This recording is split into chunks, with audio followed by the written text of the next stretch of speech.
Hi hello friends, నేనండి మీ దివ్యాని. అందరూ ఎలా ఉన్నారండి? ఏం చేస్తున్నారు?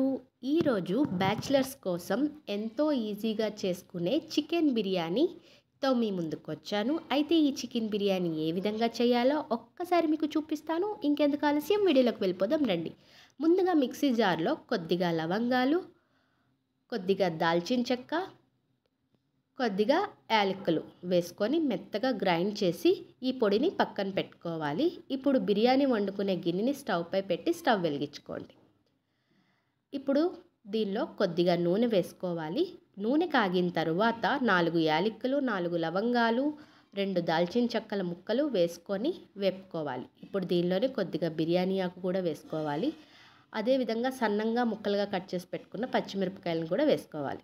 ఇప్పుడు కొద్దిగా ఉల్లిపాయలు కూడా వేసుకొని బాగా వేపుకోవాలండి. 2 మీడియం సైజ్ ఉల్లిపాయలు అయితే సరిపోతుంది. ఇప్పుడు ఉల్లిపాయలు వేగిన తర్వాత మనం శుభ్రం చేసి పెట్టుకున్న చికెన్ని ఈ ఉల్లిపాయలతో పాటు వేసుకొని వేపుకోవాలి. చికెన్ వేసిన తర్వాత దీన్ని ఒకసారి బాగా కలుపుకోవాలండి. ఉల్లిపాయలతో పాటు ఈ చికెన్ కూడా వేగితే టేస్ట్ బాగుంటుంది. ఇప్పుడు దీనిలో రుచికి సరిపడా సాల్ట్ వేసుకోవాలి. సాల్ట్ వేసిన తర్వాత ఒకసారి దీన్ని బాగా కలుపుకోండి. ఇది వేగుతున్నప్పుడు దీనిలో 2 స్పూన్ల అల్లం వెల్లుల్లి పేస్ట్ కూడా వేసి ఒకసారి బాగా వేపుకోండి.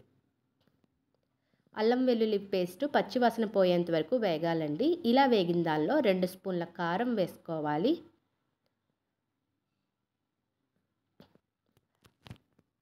కారం వేసుకొని ఒకసారి దీన్ని బాగా కలుపుకోండి. కారం వేసిన తర్వాత అడుగు పడుతుంది, మంటను సిమ్లో పెట్టుకోండి.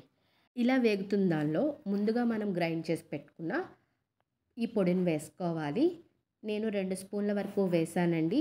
2 గ్లాసుల బిర్యానీ రైస్కి 2 స్పూన్ల మసాలా పొడి సరిపోతుంది. నేను చాలా మసాలాలు ఇందులో యాడ్ చేయలేదండి. ఇలా చేసుకుంటే చాలా సింపుల్గా ఉంటుంది. ఇప్పుడు దీనిలో ఒక టమాటాని 4 ముక్కలుగా కట్ చేసి వేసుకోవాలి. ఇప్పుడు దీనిలో కొద్దిగా పెరుగును కూడా వేసుకోవాలండి. పెరుగు, టమాటాలు ఈ మసాలాలో కలిసిపోయి నూనె పైకి తేలేంత వరకు ఇది వేగాలి. ఇప్పుడు ఇలా వేగుతున్న దానిలో కొద్దిగా కొత్తిమీర, పుదీనా కలిపి వేసుకొని ఒకసారి బాగా వేపుకోండి.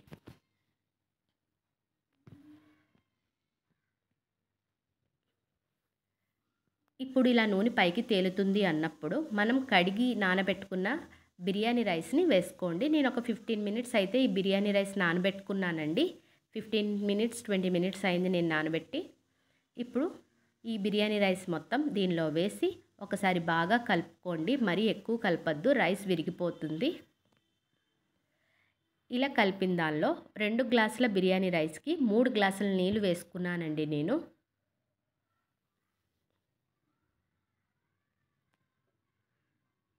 ఇలా నీళ్ళు వేసి ఒక్కసారి బాగా కలుపుకొని దీనిపై ఒక మూత పెట్టుకోండి, ఆవిరి బయటికి వెళ్ళకుండా.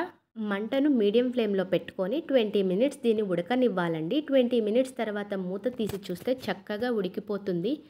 మధ్యలో ఒకసారి నేను కలిపానండి మూత తీసి, ఆ వీడియో మిస్ చేశాను. ఇలా అయిన బిర్యానీని ఇప్పుడు సర్వింగ్ ప్లేట్లోకి తీసుకోండి.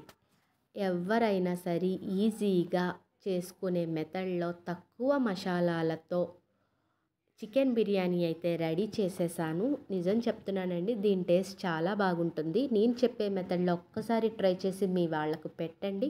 ఎలా ఉంది అన్నారో కామెంట్ బాక్స్లో కామెంట్ తెలియజేయండి. ఈ వీడియో మీకు నచ్చితే ఒక లైక్ చేయండి, షేర్ చేయండి, నా ఛానల్ని సబ్స్క్రైబ్ చేయండి.